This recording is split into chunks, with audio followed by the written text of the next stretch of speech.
All right, hey guys. So I try not to do a whole lot of like negative product reviews or anything, because if it just doesn't work out, maybe it's just me, and I don't really want to downplay people's products because they put time and effort into it, and it may or may not be fair depending on how you look at it. But there's been one product out there that's been bugging me because it is wildly popular, and if you've run across me on Facebook or Reddit or wherever. Not so much Instagram because it's kind of hard to have a conversation on Instagram. I've been asking people why. All right, why do you like this thing so much? And I get a lot of answers that don't actually answer the question. All right, so what we're talking about is the Haley Strategic Flatpack. All right, I'm sure everybody's familiar with what it is. All right, it's got straps, some shoulder straps on it. It's got some MOLLE, and then it's got a smaller front pocket, and then kind of this expansion on the front, and then you've got a little top pocket here and a big half clamshell opening, and then the back expands. All right, so the justification that I run across a lot is it's a good hydro sleeve, bladder sleeve, and then maybe you need to carry some extra stuff, right? And I think that's weird. Like, that's a really weird reasoning, all right? So like, the pockets are not conducive to working off your buddy's back, right? Like, there's no internal organization. I mean, if you're putting flashbangs in them, like, they're going all over the place. Same thing with any kind of munitions that you're putting in there. And it's a really, really expensive way to put a bladder on the back of your vest, right? Because then it's direct mounted. There's no way to quickly get it off if you need to turn it into a backpack. So like, the straps are just, you're probably not going to have the straps. You're going to get rid of them because they come off completely. And then if you need to make it bigger, like, why not just have a backpack, right? There's tons of solutions out there. I think 215 Gear makes their little douchebag thing that's awesome. It fits in the front pocket of your pants, and that can easily cover this for like $40 or something like that. All right, so it confuses me, and I haven't gotten a straight answer. However, I don't necessarily think that the idea is wrong. I just think it's poorly done. So in contrast, I want to talk about the Grey Ghost Gear 1 to 3 day assault pack. All right, so it's kind of the same concept, but done differently. Okay, so it still has straps. It has a smooth back, so it carries way better if you don't have armor on. All right, it carries as a backpack better. It actually has a frame sheet, which is pretty legit for a bag with kind of crummy straps. Right, and then the straps tuck in very cleanly behind that frame sheet. All right, they're the same quality straps as on this. They are not functional backpack straps by any stretch. All right, but they tuck away super cleanly. All right, and they don't take up any room in the bag. Like, you don't have to throw them in the front pocket. And then it zips on. It's cry compatible.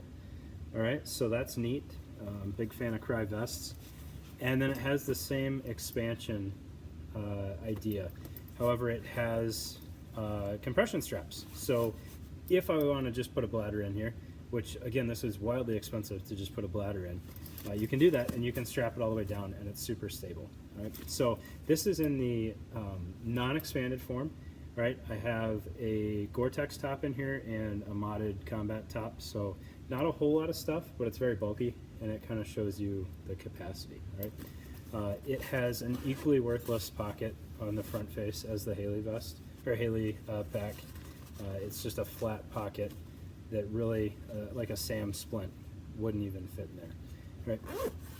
Right? It's got the compression straps here, and then you've got this zipper that is basically a half clamshell. All right, but it's kind of goofy because you got this little top portion here. Right? Inside, it has a functional sleeve for your bladder with a hanger and a top hydration routing hole. All right, it's very generous. You could do comms cables out of there, hydration cable, whatever. You could even snake an antenna out of there if you really wanted to. All right, so that is in the stowed configuration, basically. All right, so I'll pause this, I'll throw it down on the table to show you how it expands, and we'll talk about it a little bit more. All right, hey, I realized I referenced the douchebag. It's actually explosive ops gear, not 215 gear. I apologize, but I figure if I reference it, I might as well show you what it is in case you're not familiar with it. So it's just a drawstring bag made out of some ripstop material, but it packs up. You know, the bulkiest thing on here are the 2-inch buckles. You know, so it's about the size of a baseball, between a baseball and a softball when you're not using it. So it carries as well as the Flatpack in backpack configuration, which is not well. All right, but good emergency bag. I figured I'd throw that out there. All right, so we talked about the stowed configuration on the Gray Ghost bag. Now let's show the expanded configuration. All right, so it's got this zipper that runs around the body of the pack underneath all of the cinch straps, which is important because we want to be able to compress this. And this is, while we're here, this is one of my main complaints, is the way they built it. You've got kind of this free hanging zipper here, which is a little goofy. So I kind of don't unzip it all the way. And then if it really bugs you, you could like gorilla tape this thing just so you don't have that snag hazard. All right. But all of the expansion is made up of stretch material, which is kind of nice. It gives you a little bit more flexibility and size. And then it is secured with a roll top. Now, I'm not a huge fan of roll top bags, but this one does make it work out pretty well. So you can see you've got this pretty big storm collar.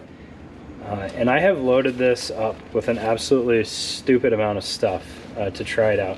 I've had it for several months now, and I ran a couple rucks in it, and then I did a couple field problems with it just to push the limits. And it never got any more uncomfortable than a small ruck using it on my SPC. All right, so once you get that storm collar opened up, it goes in, and you have a loop lined panel here. Your pack panel is all loop lined, so you could have some sort of organization in there if you really wanted. You could do like some Velcro back 10 speeds and leave them in there for when you secured it, and I think that would work out pretty all right. I haven't used it. I don't really see the need, but what works really well is, you know, if you've got some sort of kind of sustainment gear, you've got some MREs or something like that, you got some cold weather stuff, you can kind of compartmentalize it in a stuff sack, slide it in here, secure it. You can go wherever you need to go, you know, if you got explosives or something like that, and then you can very easily have a buddy pull that entire stuff sack out, which is kind of where the douchebag here comes in handy, because you can pull all that out. You've got the straps ready to go, and then they can quickly secure that down for you and run the zipper, and it's closed back up. Right now, you're probably sitting there thinking that's exactly what you could do with the Haley. Well, this is significantly bigger. All right, this is a good size pack when it's all paid out. You can have a couple days worth of clothing and food in there. You can have a small sleep system in there. You can actually patrol with it to a decent extent. All right, it's not for everybody at all, and I totally understand that back panels are kind of an area of contention. This is not like a direct action back panel, unless you got really good with the inserts on it or something. But it gives you enough of an added capability that it makes sense to me. The expansion on here is tiny, right? You're adding like 2 inches, 3 inches to this thing, and it's all unstructured. There's no organization. It doesn't give you a new access point to it. It's very strangely done, in my opinion. This one, the front panel, or the front compartment is completely separate from the back. So you can leave this set up. I always want this stuff in the bag, and then I add whatever else I need in the back portion. It seems much more thought out to me. And then the last benefit is Gray Ghost runs sales all the time. You can't find a Flatpack if you want one right now without paying more than MSRP. These you can pretty easily, if you have any patience at all, get them for half price. All right, I think I got mine for 50% off, maybe even 60 when they first released them. They do some pretty insane deals.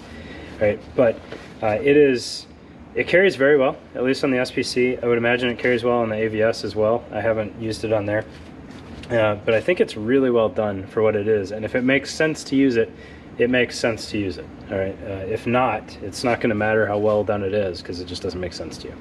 All right. And then I'll throw it on real quick because a lot of people care about overhang on vests. So we'll show you what the overhang looks like. All right. So set up on a medium SPC, we have exactly 3 inches of overhang. So if that's a showstopper for you, more power to you. I understand it's not very aesthetically pleasing to have the overhang, but it does give you enough capacity to make this concept worthwhile. All right, it pairs up very well. It doesn't have any side-to-side overhang, which I find much more annoying. All right, it's flush down the sides, and it sticks well to the form factor of the plate in that regard. I have a longer torso, so the 3 inches doesn't get in the way of my belt kit at all.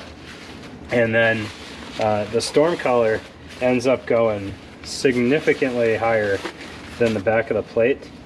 But once you curl that down, and as long as you've got some lighter weight stuff up top or like a cold weather layer, it doesn't get in your way. Your helmet doesn't really get bump on it or anything like that. I was very, very impressed when I loaded this up. I think I had 40 pounds of kit in it, and it was just as bearable as wearing any other plate carrier.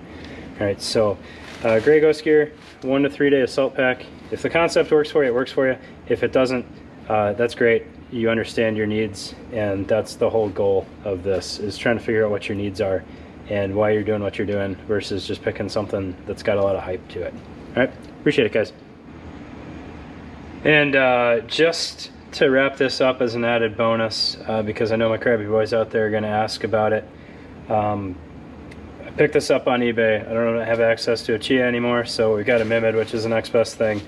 But a Mimid fully sits in the outermost pocket, and a Chia, being a little bit bigger, sits just as well. These compression straps will take all the strain off the zipper, and you can run it open topped and have quick access to your Chia without touching the rest of the bag at all. All right, and there's plenty of space on the sides of it if you wanted some water or a couple of blocks of sea. It'll fit perfectly fine. You can very easily put a Chia in 4 blocks in here without expanding it. So that's pretty neat.